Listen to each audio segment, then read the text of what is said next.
কড়া নিরাপত্তা ব্যবস্থার মধ্য দিয়ে এডিসির 28 কেন্দ্রে রবিবার অনুষ্ঠিত হল ভোট গ্রহণ। এডিসি নির্বাচনে এই 28টি কেন্দ্রে প্রতিদ্বন্দ্বিতা করেছেন মোট 173 জন প্রার্থী।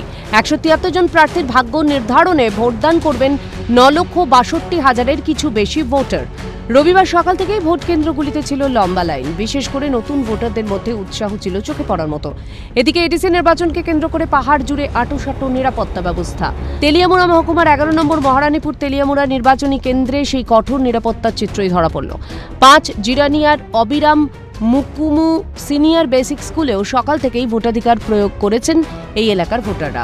ভোট গ্রহণ কেন্দ্রে সকাল থেকেই ছিল উপচে পড়া ভিড়। এই কেন্দ্রে ভোট দিয়েছেন সিপিআইএম এর প্রার্থী তথা প্রাক্তন এডিসির মুখ্য কার্যনির্বাহী সদস্য।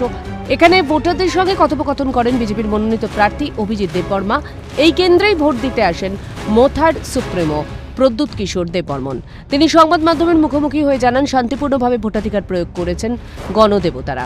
বিক্ষিপ্ত কিছু ঘটনা ছাড়া উৎসবের মেজাজেই ভোট গ্রহণ হয়েছে বলে জানান প্রদ্যুৎ। তিনি আরও জানান, যে সমস্ত জায়গাগুলোতে সংঘর্ষের খবর পাওয়া গেছে সেই জায়গাগুলোতে তড়িঘড়ি পুলিশকে ব্যবস্থা নেওয়ার কথা বলা হয়েছে। तो पार्टिसिपेशन बहुत अच्छा है, वेरी गुड टर्नआउट एंड मैं आशा करता हूँ कि रिजल्ट अच्छा होगा।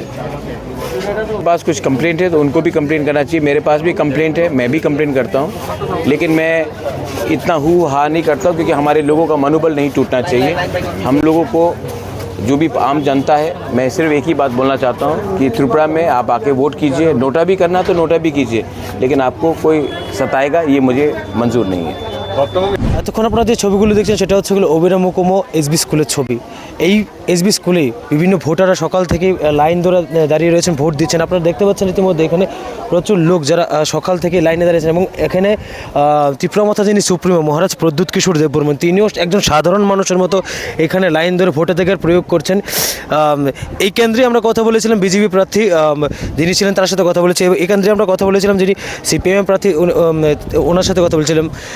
এবং আপনারা এখান থেকে দেখতে পাচ্ছেন যে মহারাজ প্রদ্যুৎ কিশোর দেববর্মন কিন্তু এই জায়গা থেকে দাঁড়িয়ে উনি সাধারণ মানুষের মতো এখানে ভোটাধিকার প্রয়োগ করার জন্য লাইনে দাঁড়িয়েছেন।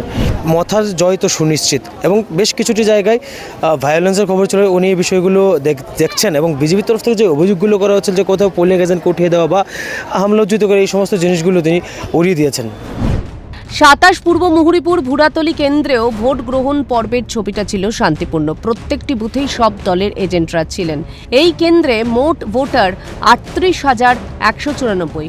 ভোট গ্রহণ কেন্দ্র রয়েছে 50টি। 3টি বিধানসভা এলাকা রয়েছে এতে: ঋষ্যমুখ, জোলাইবাড়ি এবং মনু। এই কেন্দ্রে সিপিআইএম প্রার্থী বারজু কুমার ত্রিপুরা এবং টিপ্রা মোথা দলের প্রার্থী তথা বর্তমান এমডিসি দেবজিৎ ত্রিপুরা উভয়ই জয় নিয়ে আশাবাদী। নেই, সব জায়গায় আমি টেলিফোনে যোগাযোগ করছি এবং এখান থেকে আমি আরো অন্য কেন্দ্রে যাইব। তখন এখন কোনো সমস্যা নেই, রাস্তাঘাট কোনো সমস্যা নেই এবং এখানে যতগুলা ব্যবস্থা এগুলোও ভালো আছে।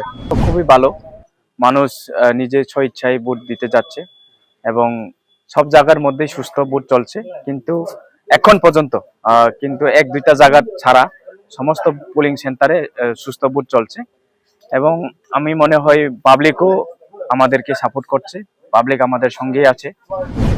পাহাড়ে ভোট পর্বে অনেক বয়স্ক মানুষকে দেখা যায় ভোটের লাইনে। এরই মাঝে 110 বছরের বৃদ্ধ ছিলেন অনেকেরই আলোচনার বিষয়, যিনি বিদ্যাসাগর হাই স্কুলে ভোট দিতে এসেছিলেন। একই রকমভাবে গাবুরছড়া এলাকায় প্রবল প্রতিদ্বন্দ্বী দুটি দল বিজেপি এবং টিপ্রা মোথার সহাবস্থান এবং একসঙ্গে শান্তিপূর্ণ নির্বাচনের প্রতিক্রিয়ার ছবিটিও দৃষ্টান্ত হয়ে থাকে। এর মাঝেই 27 পূর্ব মুহুরীপুর ভুরাতলি কেন্দ্রের 5 নম্বর booth Dhananjay memorial English medium JB স্কুলে ইভিএম মেশিনে গোলযোগের কারণে 1 ঘন্টা ভোট গ্রহণ প্রক্রিয়া বন্ধ থাকে। তবে পরবর্তীতে পরিস্থিতি নিয়ন্ত্রণে চলে আসে। আবার শুরু হয় ভোট গ্রহণ প্রক্রিয়া। প্রতিটি পাহাড়ের খবরের নিউজ আপডেট দেখতে নজর রাখুন সিএন ত্রিপুরার পর্দায়।